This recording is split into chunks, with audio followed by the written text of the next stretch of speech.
জাতীয় নির্বাচনের আগে দেশের প্রেক্ষাপটে নতুন এক ইতিহাস করতে যাচ্ছে ডাকসু নির্বাচন। তাই তো সবাই ডাকসু নির্বাচন দিকে এখন তাকিয়ে আছে। কি হতে যাচ্ছে 5 বছরের জন্য ভিপি। এখানে বিভিন্ন দল অংশগ্রহণ করেছে, ছাত্রদল, শিবির, জাসদ, বাসদ সহ আরো অন্যান্য দল। তবে সবচেয়ে দৌড়ের দিক দিয়ে এগিয়ে আছে ছাত্রদল এবং ছাত্র শিবির। তার মধ্যে আবির এবং সাদিক কায়েম। কে লড়তে যাচ্ছে সবচেয়ে বেশি? কিন্তু সব দলই বলছে তারা সবচেয়ে বেশি এগিয়ে আছে, কেউ কাউকে ছাড় দিয়ে কথা বলছে না। তবে প্রেক্ষাপট কি বলছে তা নেই আজকের এই ভিডিও আবিদ এবং সাদিক কায়েমকে নিয়ে। কেননা পাল্লাপালের দিক দিয়ে সবচেয়ে বেশি দুইজন রয়েছে এবং তাদের জুলাইয়ের যে ভূমিকা, তাদের দুইজনের অপ্রান্ত ভূমিকা ছিল। দুইজনই বেশ আলোচনায় আসলে। একজন বলেছিল কেউ কাউকে ছাড় দিয়ে কথা বলবে না, প্লিজ আমাকে কেউ ছেড়ে যান না, অর্থাৎ কেউ কাউকে যেন না ছেড়ে যায়। ঠিক আবির এই কথা বলে বেশ ভাইরাল এবং জনপ্রিয়তা অর্জন করেছিল। আর অপরদিকে সাদিক কায়েম সবার আড়ালে এবং বিভিন্নভাবে বিভিন্ন কৌশলে তিনি সামনের দিকে এগিয়ে গিয়েছে। এবং শুধু এখানে শেষ নয়, তিনি কিন্তু সমন্বয়কদের সাথেও ছিল, যদিও তার নাম সমন্বয়কের ভিতরে আসেনি। পরবর্তীতে তার নাম ছাত্র শিবিরের সভাপতি হিসেবে অর্থাৎ ঢাকা বিশ্ববিদ্যালয়ের সভাপতি হিসেবে তিনি ছিলেন, তা প্রকাশ পায়। প্রকাশ পাওয়ার পরেই বেশ সমালোচনার মুখে পড়তে হয়েছে তাকে।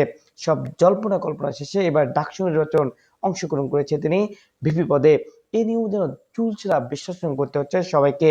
কেউ বলছে রাজাকারদের ভোট দেব না, এবং কেউ বলছে ছাত্র শিবির ইতিমধ্যে কোনো রকম অন্যরকম কুকর্মে সেটা জড়িত ছিল না, তাই তো তাকে ভোট দেওয়া এবার যেতেই পারে।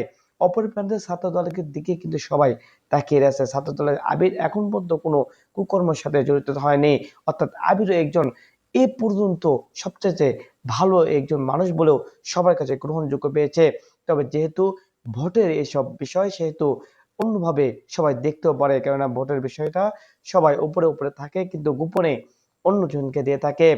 আবিদ এবং ছাত্র শিবিরের সভাপতি বেশ কয়েকটি টক শোতেও তুমুল আলোচনা করেছে তারা। তবে ছাত্রদের সভাপতি অর্থাৎ সাদিক কায়েম কিন্তু মেয়েদের দিক থেকে সবচেয়ে এগিয়ে আছে বলে সবাই বলছেন, কেননা তিনি যখন মেয়ে ভোটারের কাছে যাচ্ছেন তখন বেশ সাড়া পাচ্ছেন এবং সবাই হাসি খুশি ভাবে বিষয়টা দেখছেন।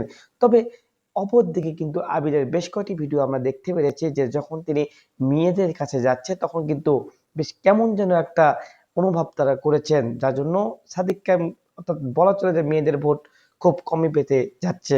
তবে বিষয় কিন্তু অন্যরকম হতেও পারে।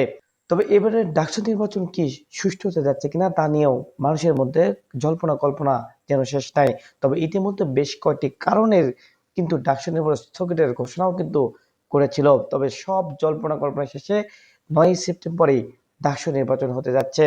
শেখ হাসিনা সরকার থাকা অবস্থায় ডাকসু নির্বাচন বিভিন্নভাবে বয়কট করে এবং যে প্রার্থী দাঁড়িয়েছে তাদেরকে কিন্তু হুমকিও দেওয়া হয়েছে। তবে এবার এরকম কোনো ঘটনা ঘটেনি। শুধুমাত্র ছাত্র শিবিরের ফেস্টুনে কিন্তু বিকৃতি, মানে অর্থাৎ তাদের চেহারা কিন্তু বিকৃতি করা হয়েছিল, যার জন্য তারা প্রতিবাদ জানিয়েছিল। অপর প্রান্তে ছাত্রদল বিভিন্ন সময় বিভিন্নভাবে শিবিরকে ছোট করার জন্য বিভিন্নভাবে কথা বলে যাচ্ছে, কিন্তু শিবিরও ছাড় দেওয়ার লোক না। তারাও এই যে কথাগুলো বলছে তা তুমুল আলোচনা নিয়ে আসছে। তবে এখন দেখার বিষয় ছাত্র শিবির নাকি ছাত্র দল, দুই দলের মধ্যে লড়াই কে জিততে পারে, এবং এই লড়াইয়ের মধ্য দিয়ে হয়তো প্রমাণ পাওয়া যাচ্ছে আগামী জাতীয় নির্বাচন।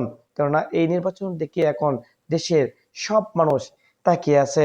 এখানে ছাত্র থেকে শুরু করে বৃদ্ধ পর্যন্ত ডাকসু নির্বাচনে প্রতিদিন খবর শুনছে, কেননা ভিডিও দেওয়ার সাথে সাথে লক্ষ লক্ষ মানুষ নিয়মিত ডাকসু নির্বাচন আপডেট নেওয়ার জন্য তাকিয়ে থাকে। এখন শুধু অপেক্ষার পালায় 9 সেপ্টেম্বর।